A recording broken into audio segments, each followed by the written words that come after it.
Pai, obrigado por essa manhã. Queremos pedir que o Teu Espírito Santo venha sobre os nossos corações, falando, Senhor, ministrando-nos, exortando-nos, dirigindo-nos, meu Pai, acerca daquilo que o Senhor tem e quer falar com a sua igreja, Senhor. Nós te pedimos, Senhor, que nessa manhã a Tua revelação se manifeste entre nós. E nós, Senhor, sejamos totalmente tocados, transformados pela Tua palavra. Nós nos colocamos na Tua presença, Senhor. Nós te agradecemos por este momento. Em nome de Jesus, amém. Amém. Glória a Deus. Sabe que uma das maiores evidências de transformação de Jesus na minha vida é quando se refere ao meu temperamento. Sabia disso, irmãos? Irmãos, antes de eu aceitar Jesus, eu era encardido. Você era encardido antes de aceitar Jesus? Ainda bem quando eu estou sozinho nessa, né? Encardido. Irmãos, se existia uma coisa que eu não fugia, era uma briga. Quem era assim também? Eu amava uma briga, irmãos. Eu pagava para entrar na briga. Eu amava um risca-faca. Gostava desse negócio. E se existe uma coisa, se eu contar minhas histórias para vocês aqui, vocês vão falar, você? Eu falo, não é eu, era eu. Era. Mas, se existe algo que Jesus fez na minha vida, foi transformar meu temperamento. E detalhe, está transformando todos os dias. Porque tem dia que eu tenho que contar até 10, outros dias até 20, outros dias até 50, ontem à noite até 100. Mas é algo que o Senhor está trabalhando. E eu enxergo isso e eu pude saber disso um dia que a minha esposa falou para mim, olha, eu reconheço que Deus está trabalhando na sua vida nessa área. Eu falei, aleluia, Jesus, obrigado. O que Deus está trabalhando na sua vida? Na minha vida foi isso. E se existe um assunto em que nós precisamos entender, é sobre isso. No que Deus tem trabalhado em nossas vidas. Falando nisso, geralmente nessas séries de Você Entendeu Errado, a gente tem trabalhado a desconstrução de alguns versículos, que muito por nós foi compreendido errado, que por nós, através de crenças que vem vindo, a gente entende daquele jeito. Trabalhamos aqui alguns versículos, entendemos melhor o que eles queriam dizer, mas hoje nós não vamos trabalhar um versículo, nós vamos trabalhar uma ideia. Uma ideia que está permeada na igreja. Teve seu ápice lá pelos anos 90, anos 2000. Ouvimos acerca disso, mas muitas vezes existem valores dessas ideias que estão dentro de nós. E nós vamos falar hoje sobre esse assunto aqui, sobre batalha espiritual. Batalha espiritual. Se existe um tema que crente gosta, é da macumba gospel. Se existe um tema que o crente gosta, é do místico. É ou não é, irmãos?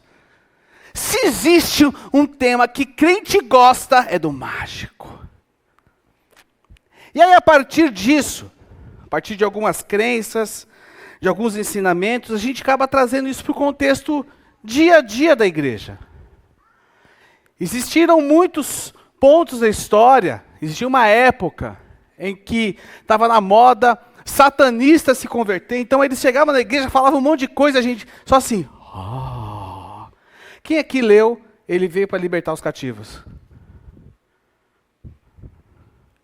Eu li. Quem leu o Filho do Fogo? Eu não li. Sabe uma coisa que eu fiz? Se eu falar para você, fiz na minha casa, fui jogar esse livro fora. E nós tínhamos até, eu lembro, um exemplar na livraria, eu joguei fora também.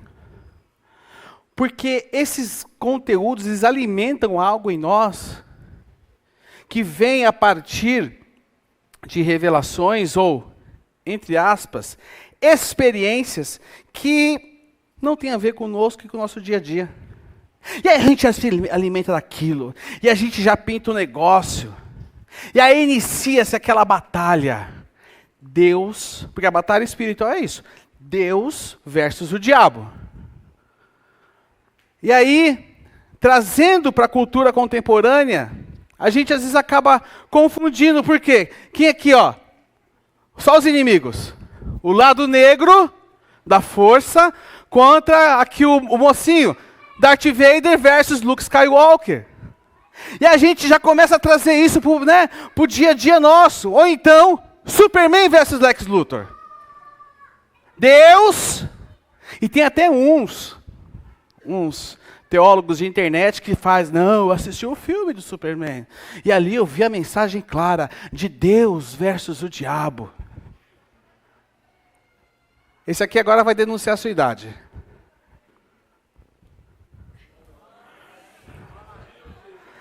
Quem assistiu isso? Eu não lembro disso. Eu não lembro. Semana passada eu fiz 23 anos, irmãos. Como é que eu vou assistir um negócio desse? Quem assistiu aqui Jaspion versus... Maravilhoso. Olha lá o Ronaldo denunciando. Esse aqui denuncia a sua idade. Ou então, vou aproveitar o hype do momento, o Vecna versus Eleven. Sai essa semana, para quem não quer, gosta de série. Mas se existe algo que a gente gosta é disso. Trazer para o contexto essa coisa da luta com o bem contra o mal. Existe, sim existe, nós vamos falar isso daqui a pouco. Mas nós precisamos entender melhor. Entender melhor essa batalha mística, porque muitas vezes começa com aquela coisa das quebras de maldições. Eu vi pastores, conheço pastores, que alugaram helicóptero. São dois pastores diferentes. Um jogou óleo sobre a cidade. Coitado do cabelo de quem caiu. E tem um outro que jogou urina, dizendo que estava marcando o território. A unção do cachorro, né? Acabei de nomear ela. Para você ver os excessos. Os excessos. Eu tive uma revelação de que eu preciso marcar território em Itaquera. Então amanhã, quem aqui pode alugar um helicóptero para mim que eu vou jogar minha urina sobre Itaquera? Irmãos, se eu fizer isso, vocês me internem, por favor. Chama para minha polícia, fala, ele está ruim. Sabe?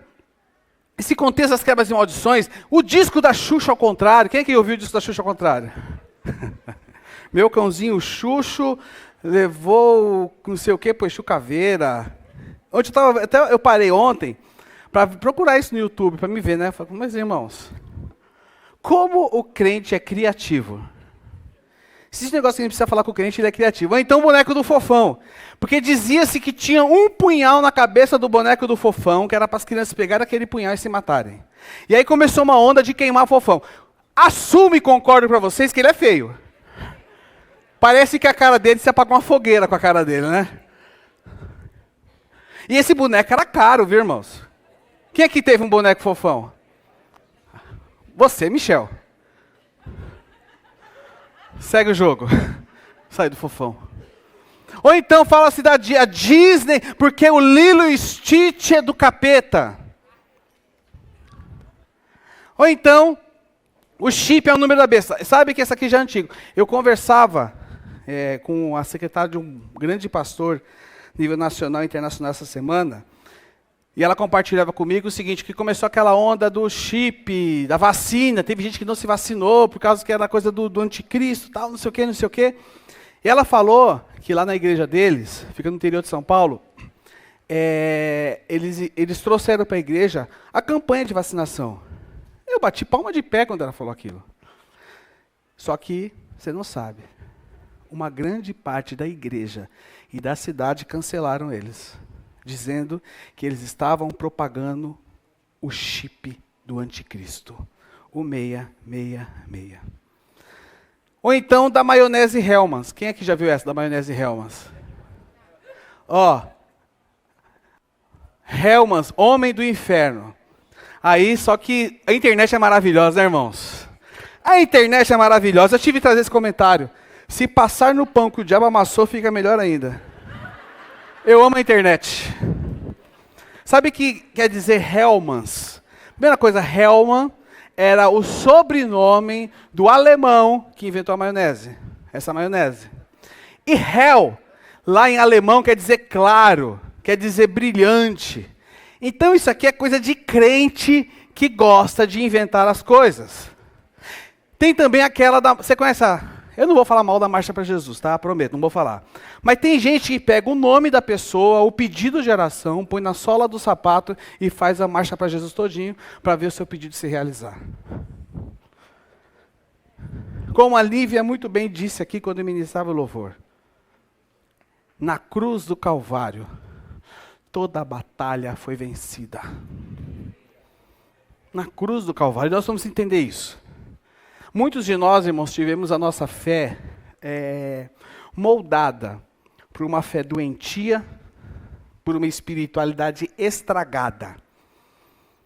E se existe um tema que foi estragado, é o tema batalha espiritual. Este tema foi estragado por essa fé. A ponto de muitas vezes a gente tentar... Foi parado espiritualizar tudo, foi parado numa blitz, tomou uma multa, não, foi o diabo. Não, não foi o diabo, foi a sua imprudência. Fui mal na prova de final de ano, porque não estudou, não foi o diabo. E a gente precisa entender também o nosso papel. O nosso papel diante de algumas omissões que causam algumas coisas nas nossas vidas. Hoje em dia, se coloca muito foco no demônio. E coloca-se mais o foco no demônio do que em Jesus. Tem igreja que prega mais sobre o diabo do que sobre Jesus.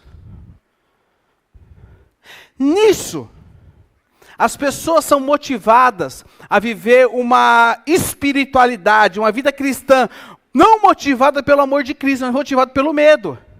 E aí, voltando a falar das quebras de maldições, olha, para quebrar essa maldição, você tem que dar uma oferta tanto, porque aí eu vou pegar, para você acontecer isso na sua vida, você precisa pagar não sei o quê, você precisa fazer o voto, você precisa fazer aquilo. Nisso, a religião se aproveita. Nós precisamos entender que, primeira coisa, o diabo já está derrotado. Ele não vai ser, ele já está derrotado na vida daqueles que são filhos de Deus. Vamos entender isso. Então, o primeiro ponto aqui, que a guerra espiritual, ela é uma verdade. Ela é uma verdade. E o apóstolo Paulo, em Efésios 6,12, escreve o seguinte: pois não lutamos contra inimigos de carne e sangue, mas contra governantes e autoridades... Deixa eu voltar aqui. Deixa eu perguntar, pessoal, Rafael, os slides que você está usando foi que eu mandei primeira vez ou segunda vez? Porque, segunda? Tá bom. Pois não lutamos contra inimigos de carne e sangue, mas contra governantes e autoridades do mundo invisível, contra grandes poderes neste mundo de trevas, e contra espíritos malignos nas esferas celestiais. Então olha só o que o apóstolo Paulo fala aqui. Autoridades do mundo invisível. Ele fala, grandes poderes neste mundo de trevas. Contra espíritos malignos nas esferas celestiais. Mas o grande problema é a neurose, em que se vê o diabo em tudo. C.S. Lewis escreve no seu livro, Cartas de um Diabo a seu Aprendiz, ele escreve o seguinte: há dois erros semelhantes, mas opostos, que seres humanos podem cometer quanto aos demônios. Um é não acreditar em sua existência. O outro é acreditar que eles existem e sentir o interesse excessivo e pouco saudável por eles. Sabe qual é o problema que C.S. Lewis fala aqui? C.S. Lewis trata do problema dos excessos. É a valorização do invisível no lugar do visível. C.S. Lewis está falando dos excessos. Está falando sobre a anulação da responsabilidade humana. Porém, nós precisamos fazer uma correção hoje, irmãos. A minha intenção aqui é fazer uma correção. E a correção é: Olha o diabo. O diabo, presta atenção, o diabo e Deus não se equiparam. Repita comigo, 1, 2, 3. O diabo e Deus não se equiparam. Eles não se equiparam, porque nós servimos a um Deus que é o Criador incomparável de todas as coisas. O soberano. Então, em primeiro lugar, precisamos entender quem é o diabo. E aí eu quero ler com vocês esse texto de Ezequiel 28, 12.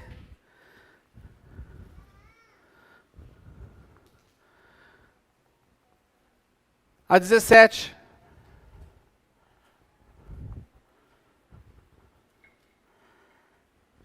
E diz o seguinte: filho do...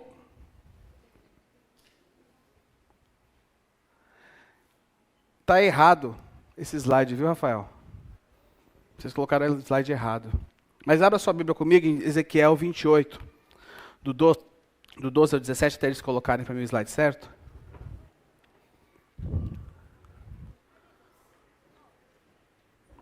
Voltou? Trocou? Trocou? Não, tá faltando. Tá faltando os outros versículos aqui, ó. Faltando.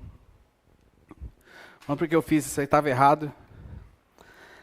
Diz o seguinte: filho do homem, entoe este cântico fúnebre para o rei de Tiro. Transmita-lhe a seguinte mensagem do Senhor soberano. Você era o modelo de perfeição, cheio de sabedoria e beleza. Verso 13. Um minutinho só.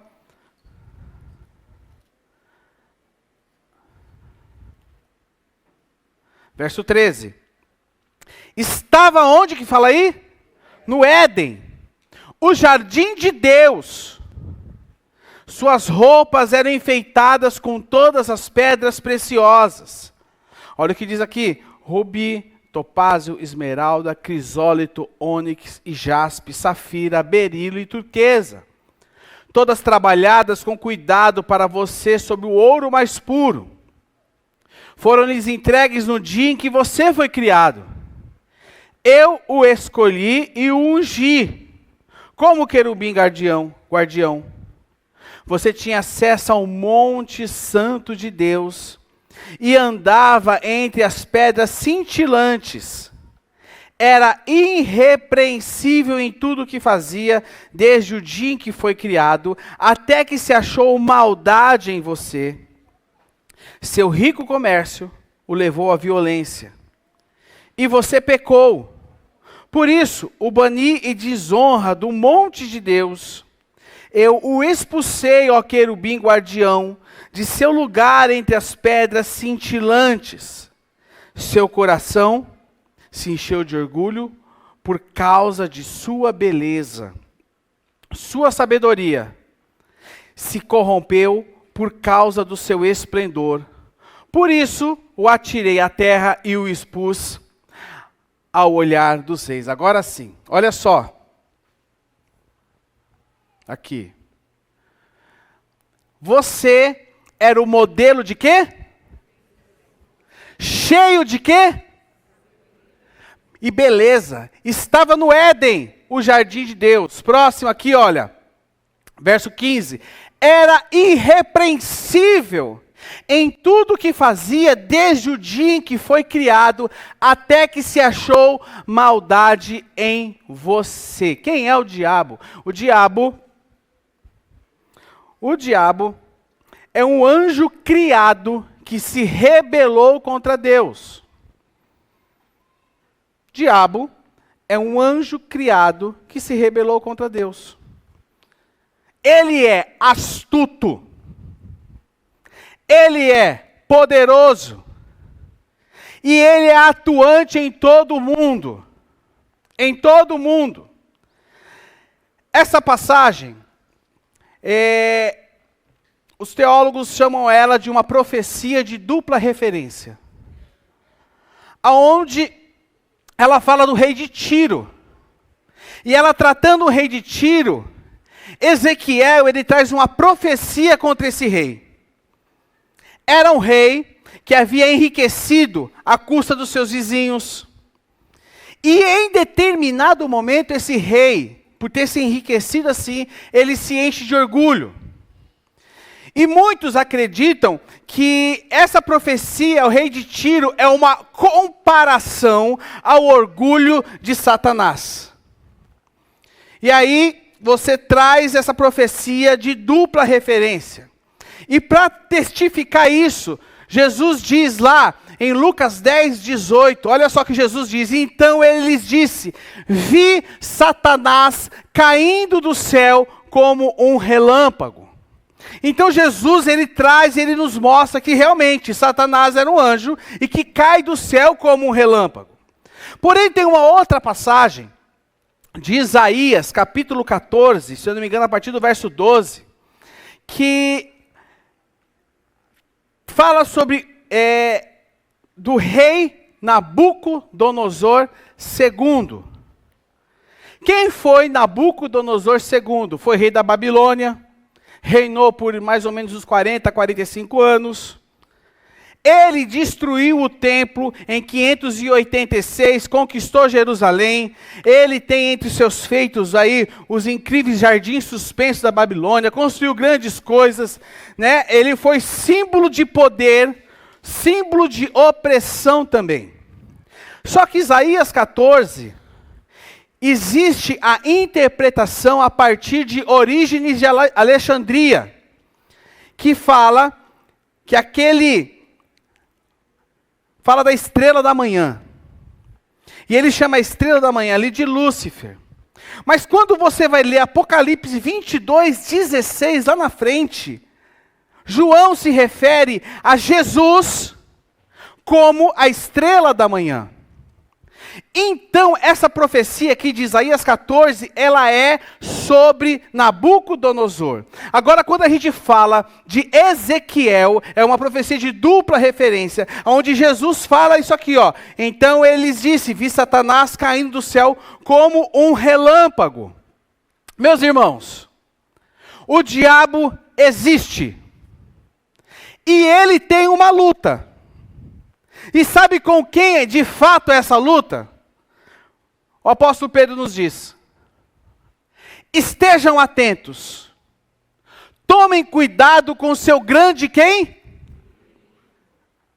Vire para quem está do seu lado e fala assim: tome cuidado com o seu grande inimigo. E quem é esse inimigo? Que anda como um leão, rugindo à sua volta à procura de alguém para devorar.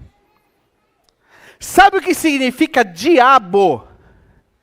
Diabo vem da palavra diabolos, do grego.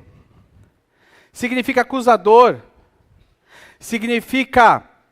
Tem um significado que fugiu da minha mente aqui agora, que eu falava até com a Fabiana nesses dias. Tá bom, é isso aí. Vocês entenderam tudo.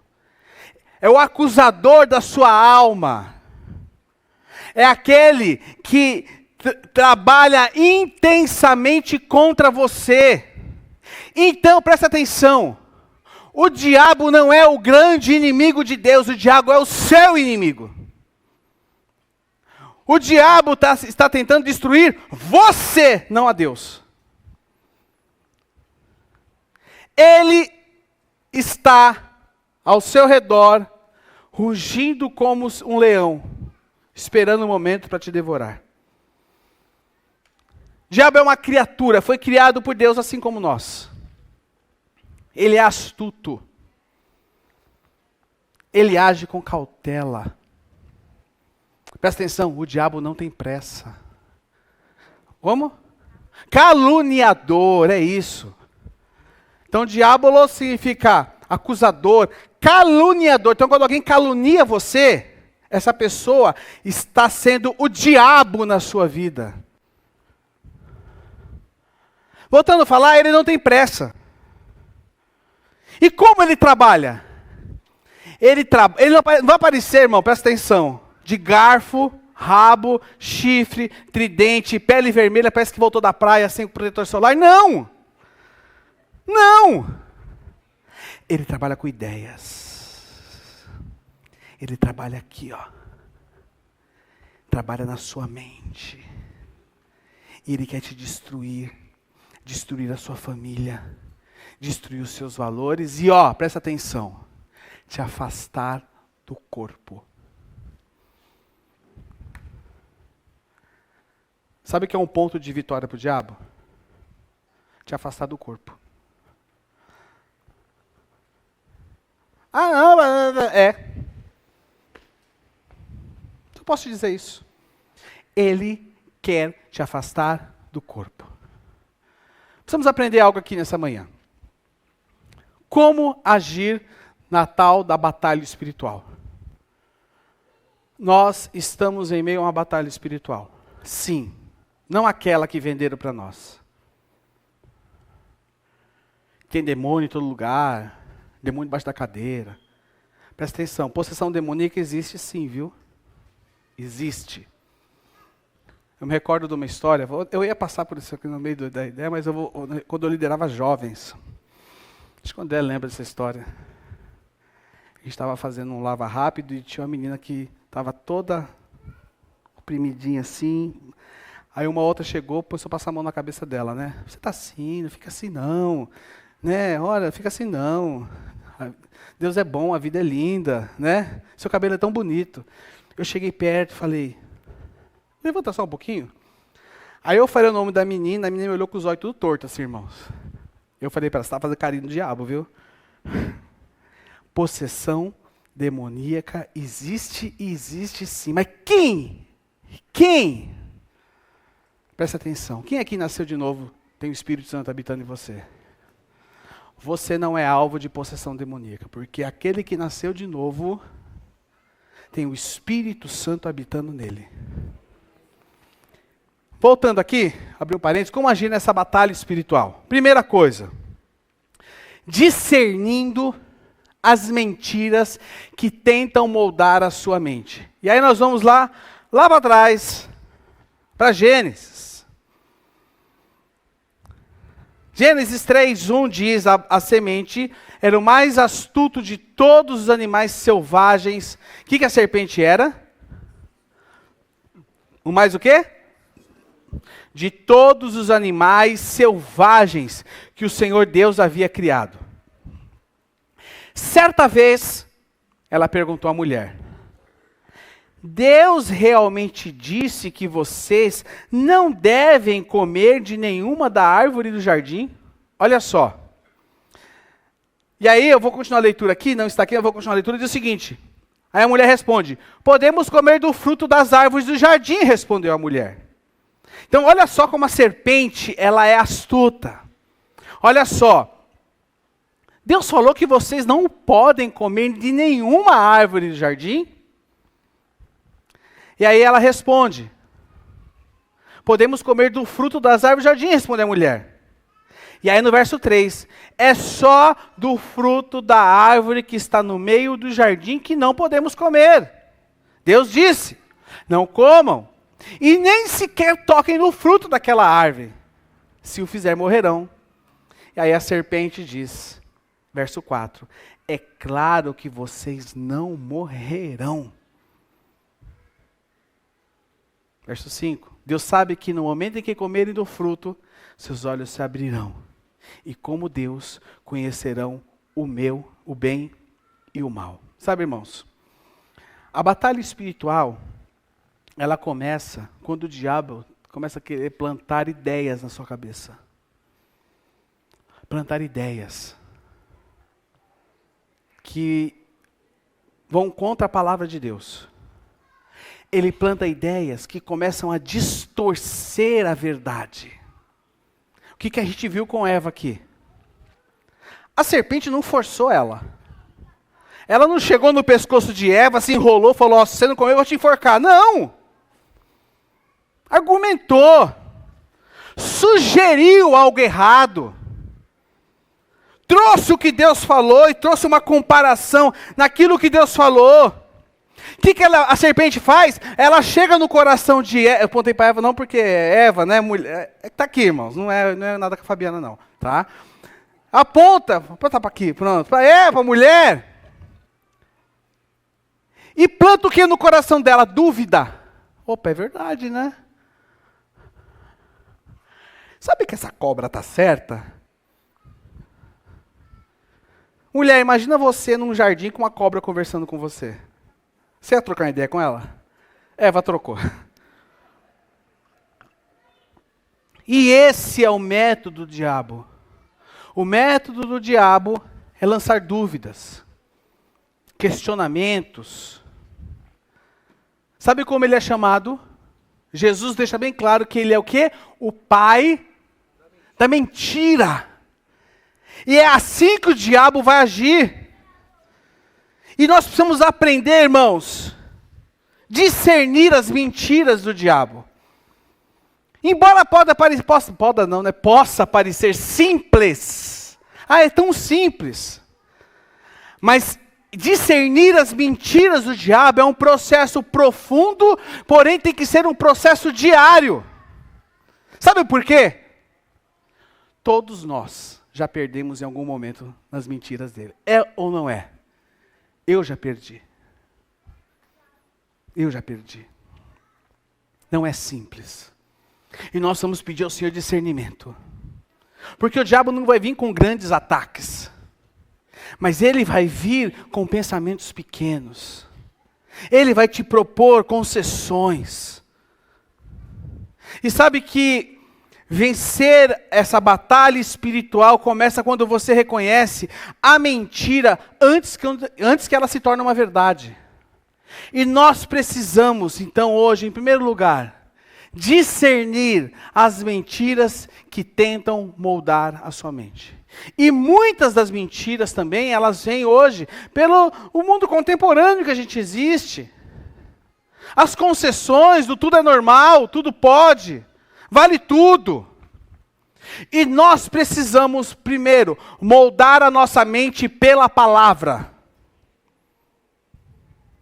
Como o apóstolo Paulo diz, não se amoldem ao padrão deste mundo, mas transformai-vos pelo quê? Renovação. E essa renovação vem através do quê? Da palavra de Deus. Segundo lugar, resistindo com submissão e obediência à palavra.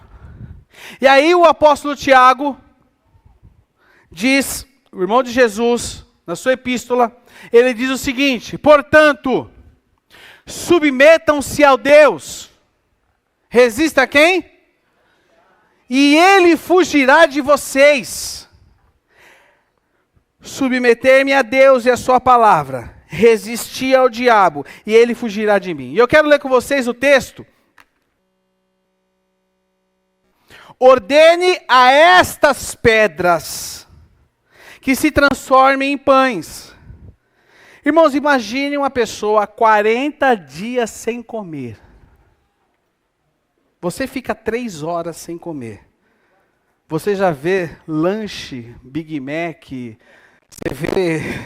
você tem alucinação.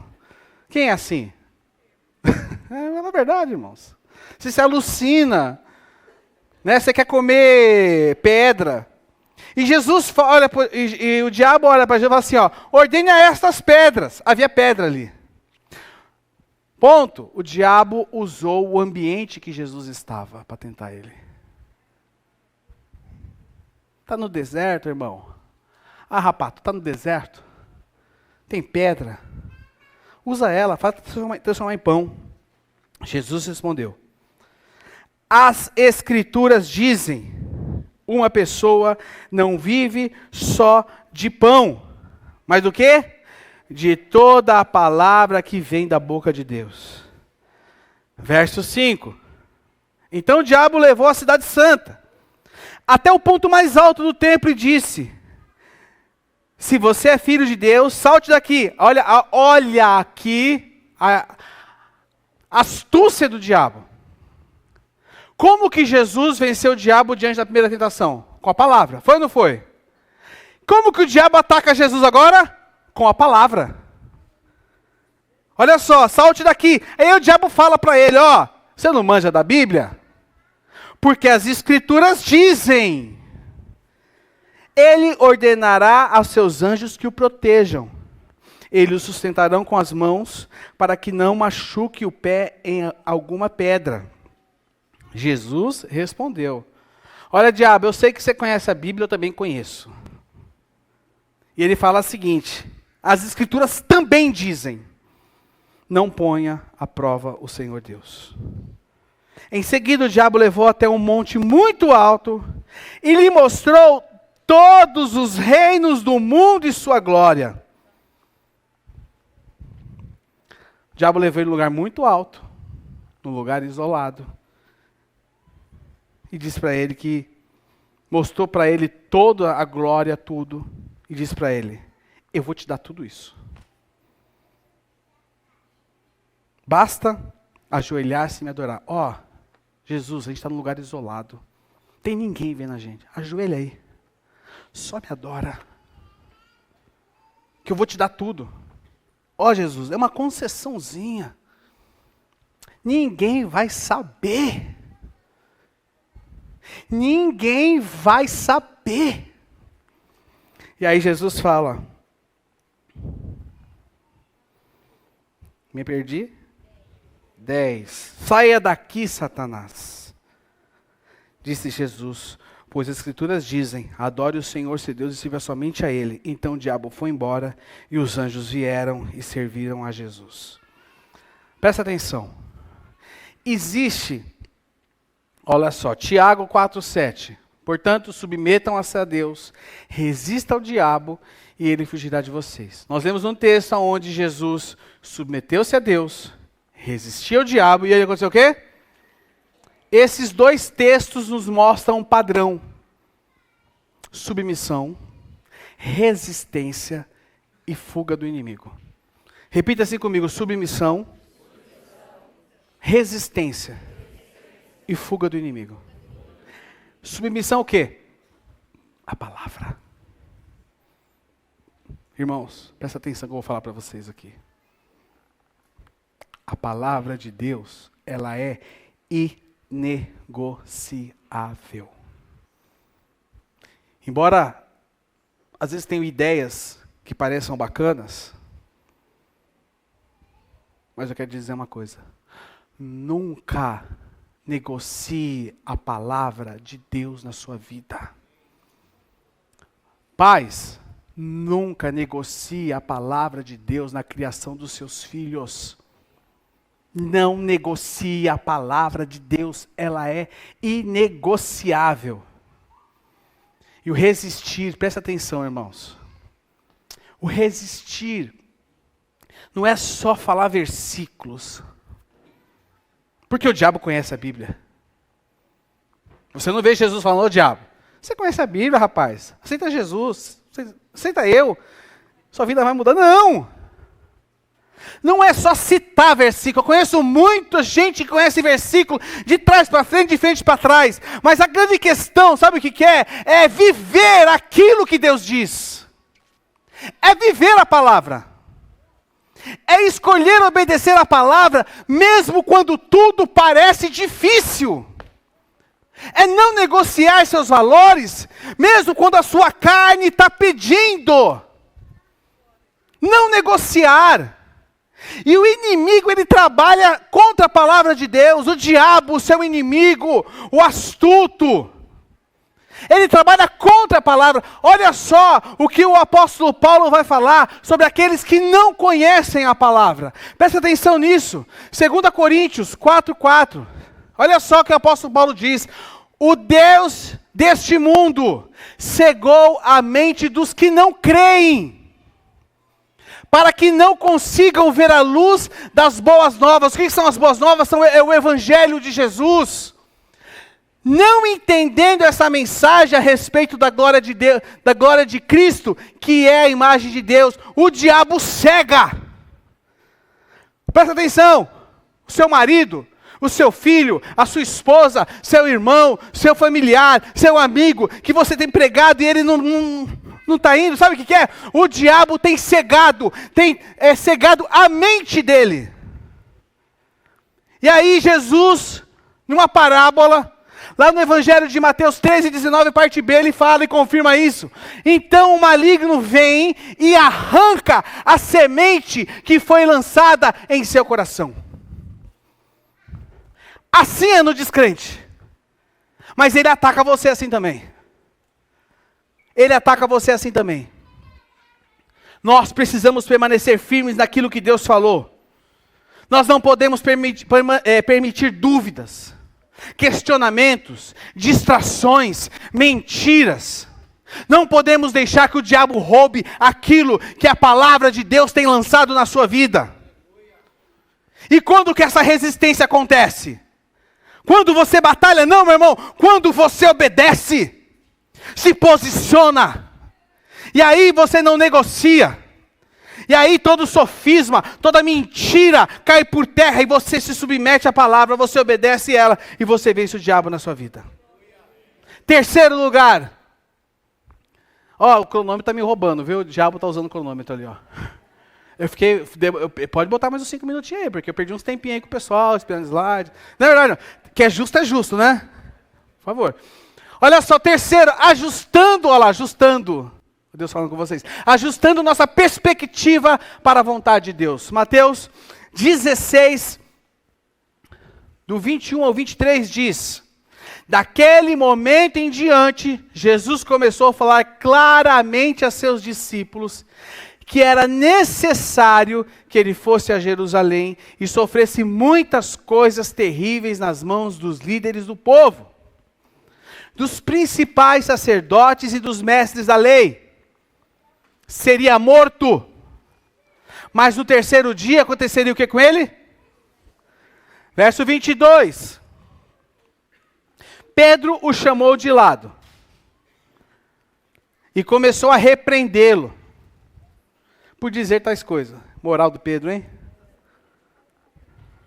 Se tem um cara que é peitudo, é Pedro. Jamais, Senhor. Isso nunca lhe acontecerá. Jesus voltou-se para Pedro e disse: afaste-se de mim, Satanás. Você é uma pedra de tropeço para mim. Considera as coisas, olha só o que Jesus diz. Considera as coisas apenas do ponto de vista humano e não da perspectiva de Deus. Olha só. Pedro não agiu imoralmente. Pedro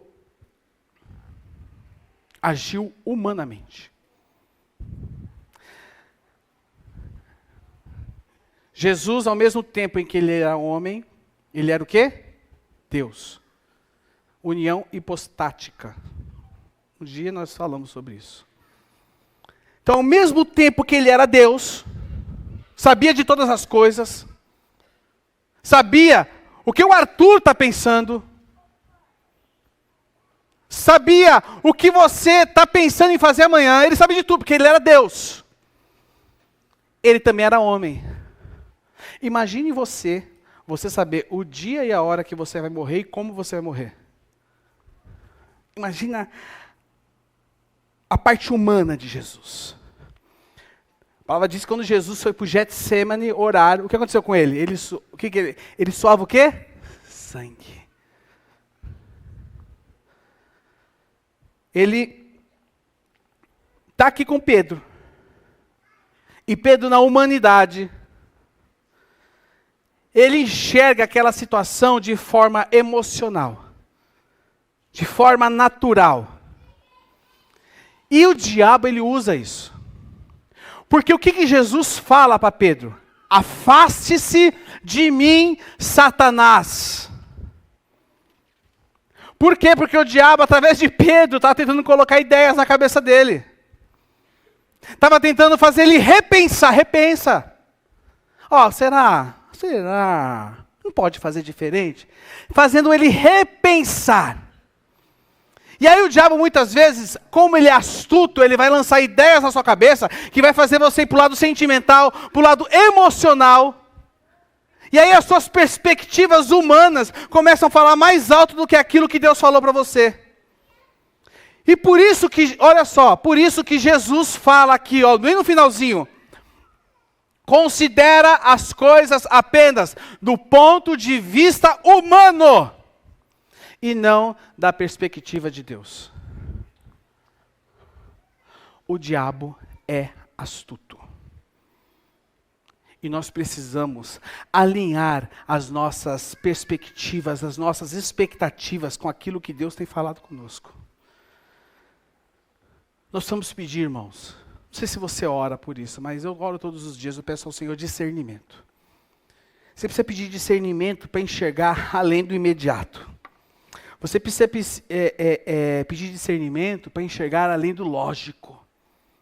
Você precisa pedir discernimento para enxergar além daquilo que você sente. E isso é possível, porque o Espírito Santo de Deus habita em você. E Ele quer derramar discernimento sobre você. Quantas decisões você já não tomou errado, porque você tomou com base nas suas emoções? Quem já quebrou a cara assim, levanta a mão. Olha só. Quantas vezes, sabe, meus irmãos, a nossa vitória ela vem quando nós trocamos o olhar humano pelo olhar divino. Quando nós deixamos de reagir pela carne e agimos pela fé. Quarto e último lugar. Fechando as brechas do caráter que dão espaço ao diabo. Se eu pudesse escolher dos 4 pontos, um para pregar, eu pregaria esse. Porque nós precisamos tapar toda a brecha. E aí, Efésios 6. Muita gente trata Efésios 6 como rituais. Capacete. Mas Efésios 6, ele não descreve um ritual, ele descreve virtudes. Porque essa armadura, ela representa caráter. E aí, o apóstolo Paulo escreve: portanto, vistam toda a armadura de Deus, para que possam resistir ao inimigo. Quando? Então, depois da batalha, vocês continuarão de pé e firmes. Verso 14. Assim mantenham sua posição, colocando o cinto da verdade, a couraça da justiça, como calçados. Usem a paz das boas novas, para que estejam inteiramente preparados. Verso 16. Em todas as situações, levem o escudo da fé para deter as flechas de fogo do maligno. Usem a salvação como capacete e empunhem a espada do Espírito, que é a palavra de Deus. Verdade, justiça, paz, salvação, palavra de Deus. Esse é o mapa de Efésios 6. Aqui, cada peça. Olha só, aqui já está mais detalhado para você. Aponta para uma vida alinhada com Deus. A verdadeira, vou usar essa palavra, a verdadeira proteção espiritual, ela não está em gestos exteriores, mas ela está em quem nós estamos nos tornando por dentro. Quem nós estamos nos tornando com a ação da palavra de Deus. E o que o diabo faz? Ele tenta brechas nas nossas vidas. Brechas para nos atacar, para lançar ideias. Eu coloquei um exemplo aqui, que mostra a sutileza do diabo. O apóstolo Paulo, escrevendo aos Coríntios, mostra a sutileza, quase imperceptível.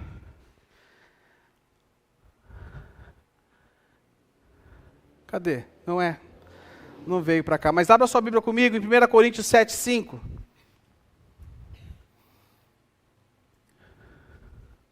1 Coríntios 7:5. O erro aqui foi meu mesmo.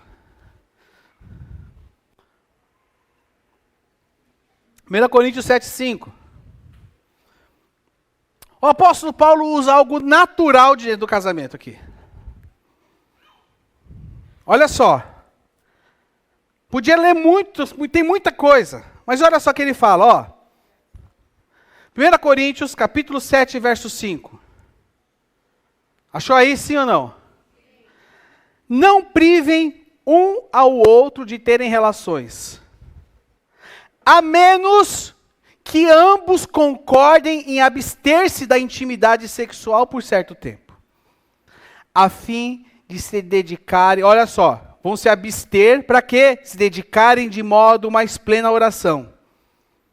E aí o apóstolo Paulo fala, depois disso, unam-se novamente, vírgula. O que ele diz aí? Para que Satanás não os tente por causa da falta de quê? Vocês pegaram? Marido, vire para sua esposa e fala assim, vamos batalhar hoje espiritualmente?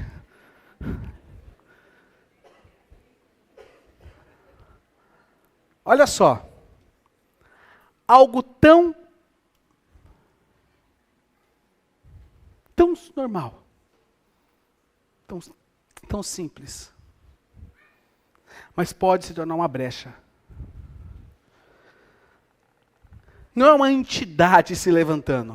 Porque a pomba que gira, a gira que pomba, né? A caveira do Exu, por quê? Por que não, irmão? É uma brecha que não foi cuidada. Talvez você tenha problema com pornografia. E sabe o que você está fazendo? Você está brincando com ela.